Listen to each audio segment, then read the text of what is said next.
Hello students, welcome back to my channel. This is Neha Sharma and you are watching The Scholar Babe. Public administration की इस lecture series में आज हम बात करने वाले हैं मोटिवेशन थ्योरीज की। इसमें मेनली जो है वो हमारे सिलेबस के पर्सपेक्टिव से दो थ्योरी बहुत इंपॉर्टेंट है, जो कि मास्लो की हायरार्की ऑफ नीड्स है एंड हर्ट्जबर्ग की टू फैक्टर थ्योरी।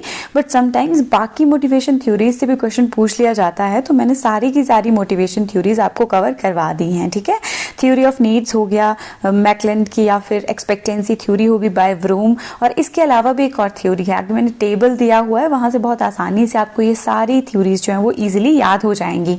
अगर आपको इस लेक्चर का जो है वो पीडीएफ चाहिए तो आप डिस्क्रिप्शन में जाके मेरे टेलीग्राम चैनल का लिंक ज्वाइन कर सकते हैं और वहां से जो है वो पीडीएफ को डाउनलोड कर सकते हैं। ठीक है, तो चलिए स्टार्ट करते हैं। ये पीडीएफ आपको शाम तक मिल जाएगा।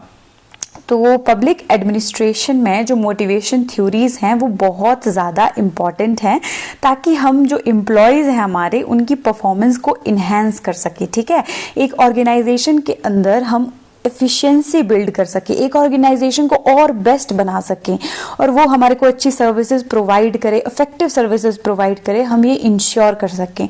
जो मोटिवेशन थ्योरीज होती हैं ना, वो एडमिनिस्ट्रेटर जो होते हैं ऊपर बैठे हुए, पॉलिसी मेकर्स जो बैठे हुए होते हैं, उनको हेल्प करते हैं ताकि वो अच्छी अच्छी पॉलिसीज बनाएं, है ना। वो जाने कि किस प्रकार से एक ऑर्गेनाइजेशन के अंदर जो है वो मतलब एफिशिएंसी बढ़ाई जा सकती है। इन सब चीज़ों के लिए हमें मोटिवेशन थ्योरी की जो है वो जरूरत होती है। ठीक है, इसमें हम सबसे पहले बात करेंगे मास्लो की हायरार्की ऑफ नीड्स की।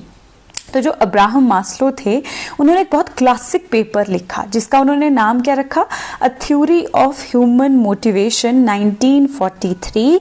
इसी में उन्होंने जो है वो नीड हायरार्की का जो कॉन्सेप्ट है, जो थ्योरी है, उसको प्रोपाउंड किया। ठीक है, तो आपने ये जो पेपर है a theory of human motivation 1943, इसको बिल्कुल याद रखना है और विद डेट याद रखना है। ठीक है, उनकी एक और बुक भी है मोटिवेशन एंड पर्सनैलिटी, जिसको 1954 में पब्लिश किया गया। आपने ये दोनों अच्छे से याद रखना है क्योंकि हर बार एग्जाम में आ ही जाता है। ठीक है, और अब क्या कहते हैं वो ह्यूमन नीड्स के बारे में, आइए वो देखते हैं। ठीक है, उन्होंने कहा कि एक जो इंसान होता है उसकी कुछ एक नीड्स होती हैं। ठीक है, और वो नीड्स जो है वो एक स्तर की नहीं होती हैं कि सारे सब नीड्स का जो है वो लेवल सेम है। नहीं, कुछ नीड्स जो है वो जल्दी पूरी होनी चाहिए, कुछ उसके बाद।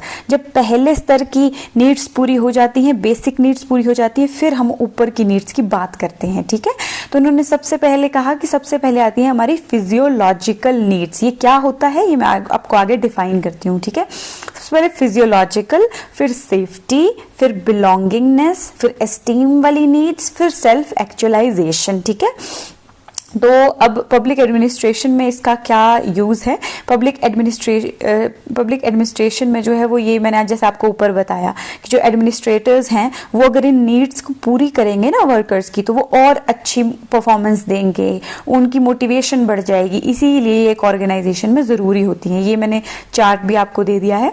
अब होती क्या है ये समझते हैं। ठीक है, फिजियोलॉजिकल नीड्स को हम बायोलॉजिकल नीड्स भी कहते हैं, जैसे कि भूख, प्यास, सेक्स, स्लीप, ये सारी की सारी चीज़ें आ जाएंगी हमारी फिजियोलॉजिकल नीड्स में, बायोलॉजिकल नीड्स में। आपको खाना तो चाहिए ही चाहिए, आपको मतलब प्यास भी लगेगी, नींद भी चाहिए, आपको सांस भी लेनी है। ये जो बेसिक चीज़ें हैं ना जो जीने के लिए चाहिए, ये सारी की सारी हमारी आ जाएंगी फिजियोलॉजिकल नीड्स में। ठीक है, फिर आएंगी हमारी सिक्योरिटी नीड्स। सिक्योरिटी नीड्स में आएगा आपका जैसे कि सेफ्टी, बेसिकली किसी डेंजर से, है ना, जैसे कि नेचुरल कैलेमिटीज से थ्रेट हो गया, डेंजर हो गया, इवन भूखमरी से, किसी भी प्रकार की अगर आपके जीवन को थ्रेट है, वो सिक्योरिटी नीड्स में जाएगा। तो सबसे पहले आपकी फिजियोलॉजिकल नीड्स पूरी होनी चाहिए, तब जाके आप सिक्योरिटी नीड्स पे आएंगे। फिर आपकी सिक्योरिटी नीड्स जब पूरी होंगी, फिर आप सोशल नीड्स पे आएंगे। फिर आपको प्यार चाहिए होगा अपने ग्रुप से, अपनी फैमिली से, अपने फ्रेंड्स से। जब आपकी सोशल नीड्स पूरी हो जाएंगी, लव नीड्स, फिर आपको एस्टीम चाहिए, आपकी ईगो नीड्स होंगी कुछ कि नहीं मुझे अब ये भी अचीव करना है, सेल्फ कॉन्फिडेंस भी चाहिए, इंडिपेंडेंस चाहिए, मुझे रिकॉग्निशन चाहिए, इंपॉर्टेंस चाहिए, सब कुछ आपको चाहिए उसके बाद। फिर लास्ट में आपका होता है सेल्फ एक्चुअलाइजेशन, जिसमें आप सेल्फ फुलफिलमेंट की बात करते हैं। एक इंसान अपने पोटेंशियल को रियलाइज करता है, क्रिएटिविटी को रियलाइज करता है। ये सेल्फ एक्चुअलाइजेशन नीड्स का जो कॉन्सेप्ट था, कॉइन क्या था, किसने, कर्ट गोल्डस्टीन ने। आपने ये भी याद रखना है। ठीक है, तो first physiological, last self actualisation. आप कुछ एक ट्रिक बना सकते हैं, बट आप ऐसे याद रख सकते हैं कि सबसे पहले भूख लगती है तो फिजियोलॉजिकल नीड्स, फिर हमें सेफ्टी भी चाहिए तो सिक्योरिटी, फिर प्यार चाहिए सोशल, उसके बाद ईगो यानी सेल्फ एस्टीम, क्योंकि अब हमें रिकॉग्निशन भी चाहिए, देन सेल्फ एक्चुअलाइजेशन नीड्स। ठीक है, इनको बार बार रिवाइज करिएगा आप। अब हम पढ़ेंगे हर्ट्जबर्ग की 2 फैक्टर थ्योरी को। तो हर्ट्जबर्ग ने जो है वो 2 फैक्टर थ्योरी दी, जिसमें उन्होंने कहा कि एक जो तुम्हारा वर्क प्लेस होता है जहां पे आप काम करते हैं, वहां पे वर्कर्स जो है वो 2 फैक्टर्स से जो है वो मोटिवेट होते हैं। ठीक है, एक फैक्टर्स को उन्होंने हाइजीन फैक्टर्स कहा और एक फैक्टर्स को उन्होंने क्या कहा, मोटिवेटर्स। ये होते क्या है कि मैं आपको आगे बताती हूँ। जो हाइजीन फैक्टर्स होते हैं वो डिससैटिस्फैक्शन होने से बचाते हैं, यानी ये होंगे तो हमें ये अगर अच्छे होंगे तो हमें डिससैटिस्फैक्शन नहीं होगी। अगर आपकी सैलरी अच्छी होगी, वर्क कंडीशंस अच्छी होगी, पॉलिसीज अच्छी होंगी, तो आपको डिससैटिस्फैक्शन नहीं होगी। ठीक है, मोटिवेटर्स क्या होते हैं, ये ना हो तो इतना, मतलब ऐसा होता है कि अगर ये ना हो ना तो इंसान काम तो कर लेगा बट इतना कोई बड़ा काम नहीं करेगा, पर अगर ये हो तो इससे क्या हो जाएगा, इंसान को और ज्यादा सेटिस्फैक्शन मिलेगी और वो और ज्यादा काम कर पाएगा। ये क्या है मैं और अच्छे से आपको आगे समझाती हूँ नेक्स्ट स्लाइड में। ठीक है, और पब्लिक मैनेजर्स क्या है, इसको यूज कर सकते हैं, दोनों नीड्स को अच्छे से पूरा कर सकते हैं ताकि उनके एम्प्लॉयज जो है वो अच्छे से काम कर पाएं एक ऑर्गेनाइजेशन के अंदर। इसी को आप हाइजीन थ्योरी या मोटिवेशन मेंटेनेंस थ्योरी भी कहते हैं।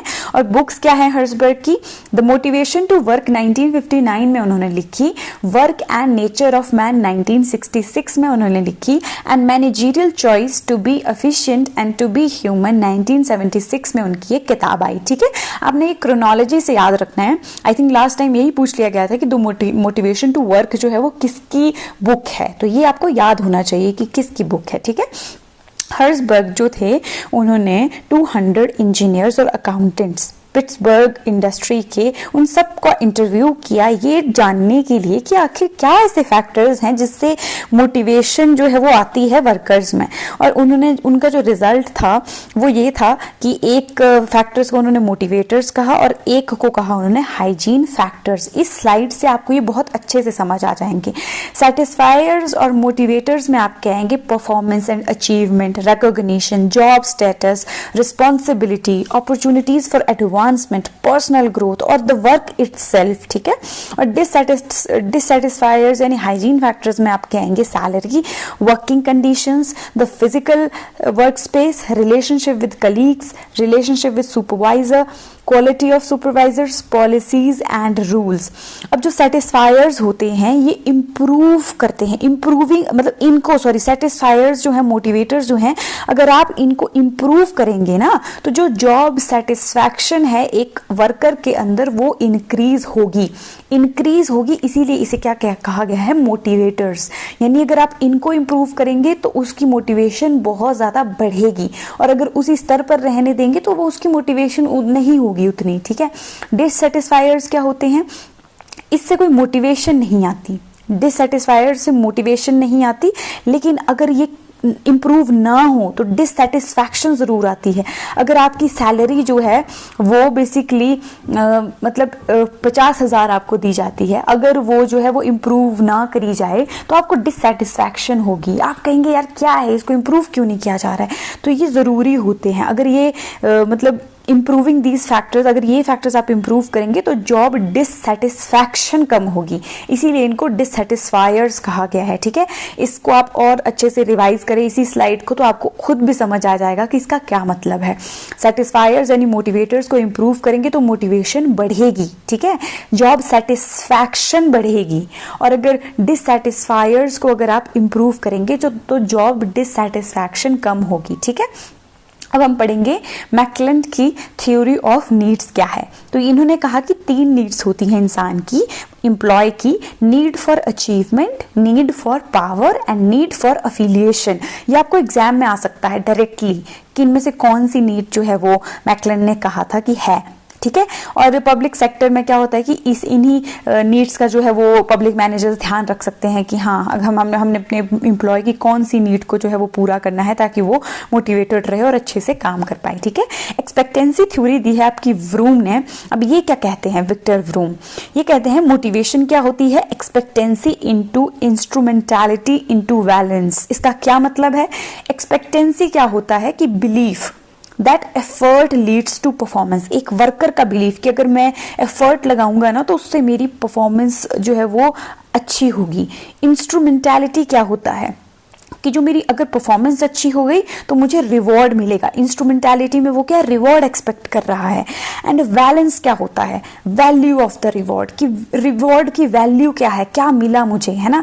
तो इन सब चीजों का किसने ध्यान रखना होता है, पब्लिक मैनेजर्स ने। अब पब्लिक सर्विस मोटिवेशन थ्योरी हमारी लास्ट थ्योरी है इस लेक्चर सीरीज की, जो पेरी एंड वाइज ने दी है। ये कहते हैं कि तुम्हारा जो अल्ट्रुइज्म होता है, कमिटमेंट होती है पब्लिक वैल्यूज से, डिजायर होती है सोसाइटी को सर्व करने की, ये भी मोटिवेटर्स होते हैं। जैसे कई बच्चे होते हैं, बच्चे नहीं बोल सकते, मतलब कई लोग होते हैं जो 18, 19, 20 की एज में जो है उनको ये होता है बहुत ज़्यादा मोटिवेशन कि हम इंडियन आर्मी में जाएं। और वो सारे के सारे रिवॉर्ड के लिए नहीं जाते कि वहाँ पे हमें सैलरी मिलेगी, ये वो, कई देशभक्ति के लिए भी जाते हैं। तो सेम जो तुम IAS ऑफिसर्स बनते हो सारे के सारे पैसों के लिए भी नहीं जाते। Some people really want to serve the country, है ना। तो ये कहते हैं कि ये सारे भी मोटिवेशन के फैक्टर्स हैं, नॉट जस्ट मटेरियल रिवॉर्ड ही। तो इंपॉर्टेंस है इसकी रिक्रूटमेंट, ट्रेनिंग और रिटेंशन ऑफ सिविल सर्वेंट्स के लिए, ठीक है। बाकी ये देख लीजिए, मैंने सबका एक चार्ट आपको प्रोवाइड करा दिया है, जो मैंने पढ़ाया है वही इसमें लिखा है। आप इसको लास्ट मिनट में रिवाइज कर सकते हैं ताकि आपको सारी चीज़ें एकदम से माइंड में फ्रेश हो जाए। इनकी बुक्स ध्यान में रखिएगा, कौन कौन से पेपर इन्होंने ध्यान मतलब लिखे हैं वो ध्यान में रखना है। बाकी PDF अगर आपको चाहिए तो शाम तक मिलेगा। और अच्छे अच्छे कॉमेंट्स करिएगा प्लीज़, लाइक करिएगा और शेयर भी करिएगा, मुझे खुशी होगी। और तभी मैं आपको PDF दूंगी, वरना मैं इतनी मेहनत करके क्यों आपको PDF दूं, हैं नहीं PDF दूंगी अदरवाइज, ठीक है। तो चलिए ठीक है, इसी के साथ हम अपना लेक्चर खत्म करते हैं। और अगर आपको मजा आया तो चैनल को सब्सक्राइब जरूर करिएगा, ठीक है। बाय।